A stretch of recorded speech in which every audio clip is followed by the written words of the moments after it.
Welcome everybody.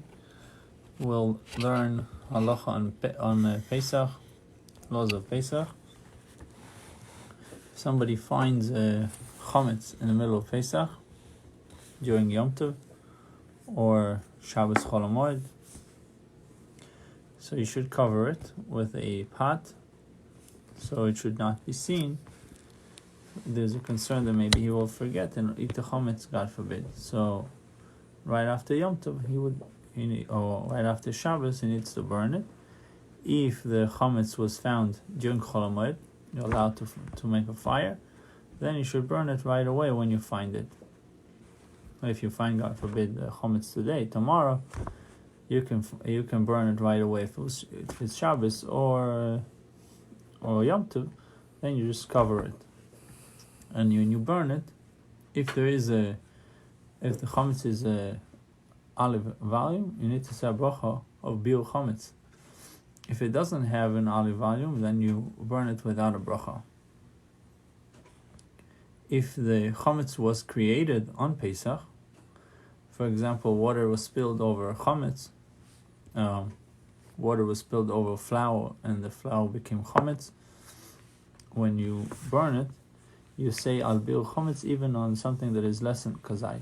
If it was created on Pesach, mistakenly, water was spilled over flour and chametz was created, so you'll burn it during on Chol Hamoed, intermediate days.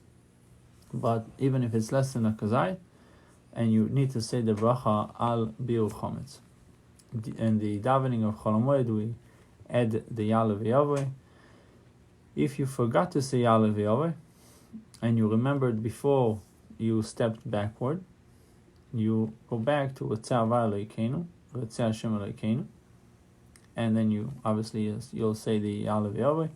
If you remembered after you already stepped back, the end of Shmoneh Esrei, then you would start the beginning of you have to start again the Shmoneh Esrei.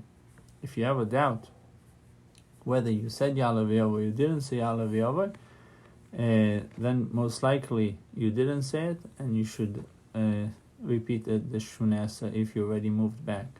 So if you didn't move back, you go back to Ratzeh, and from Ratzeh you would say Ya'aleh v'Yaveh and continue your davening. But if you already moved your feet, you stepped 3 steps backwards, then you need to say you need to start over. And if you have a doubt, it's probably you didn't say it, because you usually don't say Ya'aleh v'Yaveh, so most likely you didn't say Ya'aleh v'Yaveh. But therefore you should repeat your davening.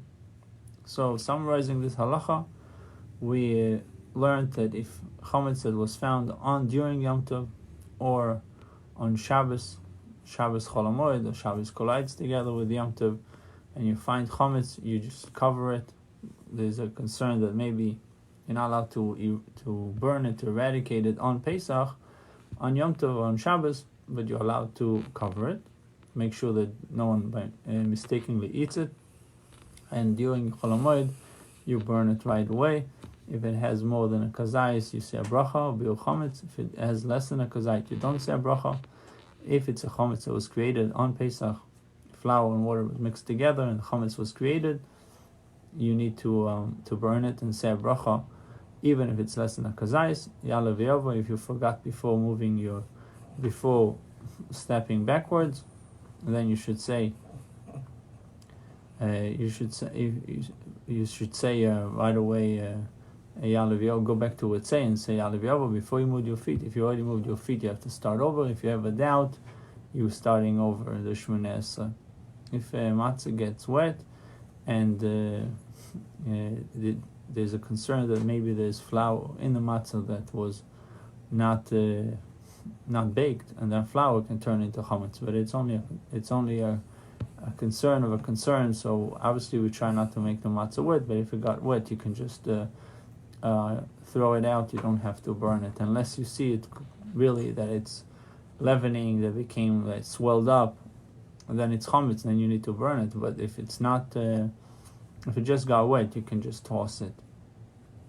There's one more thing. It says when it comes to the simcha, and during the Chol Hamoed intermediate days, we have to honor the Chol Hamoed, the intermediate days, and we also have to be besimcha, have to be joyous. And joyous means to be happy yourself and to make others happy, your wife, your children. And this simcha is a biblical commandment, because it says "V'samachta b'chagecha," that you have to be joyful in your festival, in the Yom Tov. Ato uvin chovitcha, you, your son, and your daughter. So you have to make sure that you are happy. So it's permissible to play an instrument for the simcha of the moed, of the intermediate days. And if an instrument was you using it, and suddenly something happened to it, it broke, you're allowed to fix it if you don't need to invite an expert for fixing it. But for more serious fixing, it should wait for a later time. Our custom is to, during Chol Hamoed, also to wear Shabbos clothing, and the custom is to have on the table a festive a tablecloth, like maybe Shabbos type tablecloth. During the entire days of Chol Hamoed, is a mitzvah to eat meat on every day of Chol Hamoed, and there is also an obligation for men to drink revis yain, to drink revis, which is 3.2 ounces of wine. For those that eating meat is harmful to them, or those that cannot afford to eat meat every day, they should at least try to eat chicken meat. I should try to eat that at least during Chol Hamoed, because of the mitzvah. It says Ein simcha ela b'basar v'yain. Simcha usually come with meat and wine bring joy. Wine and meat bring joy, so we should try to have that, incorporate these things in our meal during Chol Hamoed, during the intermediate days. Bruchim Tiyu. I'll continue with a short video on Tanya, the Tanya of the day.